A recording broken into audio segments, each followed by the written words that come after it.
While they were still talking about this, Jesus himself stood among them and said to them, "Peace be with you." There are several different appearances to a lot of different people in the Gospel and Acts, some individually, some in groups, sometimes indoors, sometimes outdoors, to soft-hearted people like John and skeptical people like Thomas. At times they touched Jesus or ate with him, with the text teaching that he was physically present. These appearances occurred over several weeks, and there are good reasons to trust these accounts. For example, they're lacking in many typical mythical tendencies. Jesus appeared to Mary Magdalene in John 20, verses 10 through 18, to the other women in Matthew 28, verses 8 through 10, to Cleopas and another disciple on the road to Emmaus in Luke 24, verses 13 through 32, to 11 disciples and others in Luke 24, verses 33 through 49, to 10 apostles and others, with Thomas absent, in John 20, verses 19 through 23, to Thomas and the other apostles in John 20, verses 26 through 30, to 7 apostles in John 21, verses 1 through 14, to the disciples in Matthew 28, verses 16 through 20, and he was with the apostles at the Mount of Olives before his ascension in Luke 24, verses 50 through 52, and Acts 1, verses 4 through 9.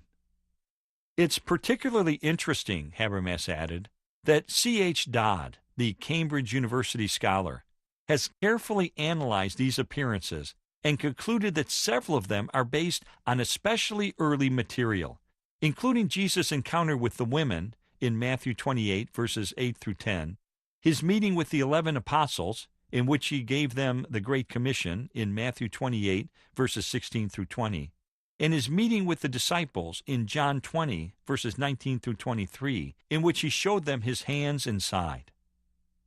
Again, here was a wealth of sightings of Jesus. This was not merely a fleeting observance of a shadowy figure by one or two people.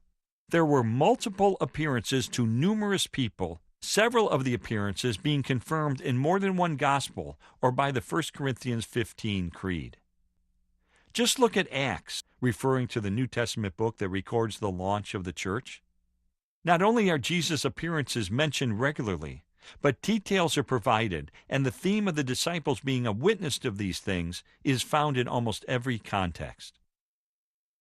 The key, Habermas said, is that a number of the accounts in Acts 1 through 5, 10, and 13 also include some creeds that, like the one in 1 Corinthians 15, report some very early data concerning the death and resurrection of Jesus. The earliest evidence we have for the resurrection almost certainly goes back to the time immediately after the resurrection event is alleged to have taken place. This is the evidence contained in the early sermons in the Acts of the Apostles. There can be no doubt that in the first few chapters of Acts, its author has preserved material from very early sources. Indeed, Acts is littered with references to Jesus' appearances. The Apostle Peter was especially adamant about it.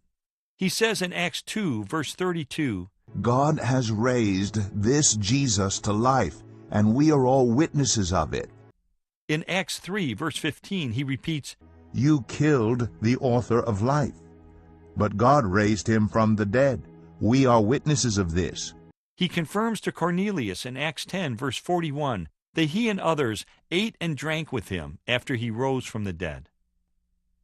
Not to be outdone, Paul said in a speech recorded in Acts 13, verse 31, "And for many days he was seen by those who had traveled with him from Galilee to Jerusalem. They are now his witnesses to our people." The resurrection was undoubtedly the central proclamation of the early church from the very beginning. The earliest Christians didn't just endorse Jesus' teachings. They were convinced they had seen him alive after his crucifixion. That's what changed their lives and started the church. Certainly, since this was their centermost conviction, they would have made absolutely sure that it was true.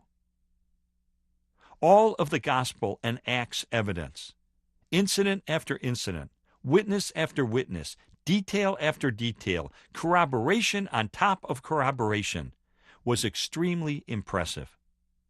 Although I tried, I couldn't think of any more thoroughly attested event in ancient history.